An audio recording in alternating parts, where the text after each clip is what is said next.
ଖାଇବନି ହେଲା। କେତେବେଳେ କେତେବେଳେ ହସିବା କଥା ସକାଳେ, ତାପରେ ଆଉ ଗୋଟେ ରାତିରେ ଶୋଇବା ଆଗରୁ ହେଲା। ତାପରେ ଆଉ କଣ କଣ ଭଲ ଅଭ୍ୟାସ କହିଲ?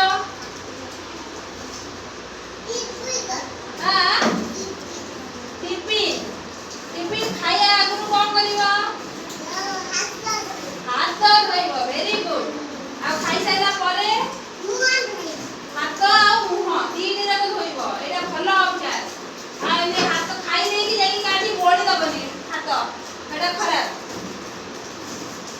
ସବୁଦିନ କଣ କରିବ? ପ୍ରାର୍ଥନା କରିବ। ଧାଡ଼ିରେ ଠିଆ ହେଇକି ପ୍ରାର୍ଥନା କରିବ। ସପ୍ତାହକୁ ଥରେ ନଖ କାଟୁଛ?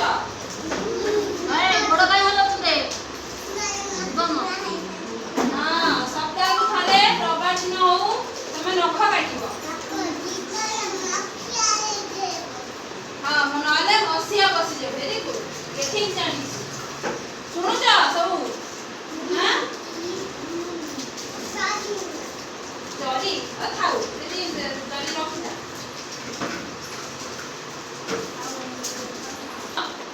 ସବୁବେଳେ ବାପା ମା ଆଉ ଏଇ ଯୋଉ ଆସୁଛ ସ୍କୁଲକୁ ଦିଦି ହେରିକାଙ୍କୁ ସମସ୍ତଙ୍କୁ ସବୁବେଳେ ନମସ୍କାର ହବ। ଆସିଲା ବେଳେ ଘରକୁ ଗଲା ବେଳେ ହେଲା ନମସ୍କାର ହବ। ଖାଇ ଦେଇଛୁ? ହଁ, ସମସ୍ତଙ୍କୁ ନମସ୍କାର ହବ ହେଲା। ଆଉ କଣ କରିବ? ସବୁବେଳେ ସଫା ଡ୍ରେସ ପଟା ପିନ୍ଧିବ। ଯେତେବେଳେ ପହଞ୍ଚି ଯାଇଥିବ ଘରେ ମାମାଙ୍କୁ କହିବ ଆମ ଡ୍ରେସ ସଫା କରିଦିଅ, ଆମେ ସଫା ଡ୍ରେସ ପିନ୍ଧିକି ଯିବୁ। ଏଟା ସବୁ ଭଲ। ଆଉ ସମସ୍ତେ ସଫା ପିନ୍ଧିବେ। ଜଣେ ଯଦି ଅଳିଆ ଭଳିଆ ଡ୍ରେସ, ଶୁଣ ମୋ କଥା, ଅଳିଆ ଭଳିଆ ଡ୍ରେସ ପିନ୍ଧିକି ଆସିବ, ସେଟା ଭଲ କି? ଭଲ ନୁହଁ। ସବୁଦିନ ଗାଧେଇବ। କଣ କରିବ? ଗାଧେଇବ। ଆଉ ଘରକୁ ଗଲେ ଗାଧେଇବୁ, କିନ୍ତୁ ସବୁଦିନ ଗାଧେଇବ। ଏଟା ଭଲ।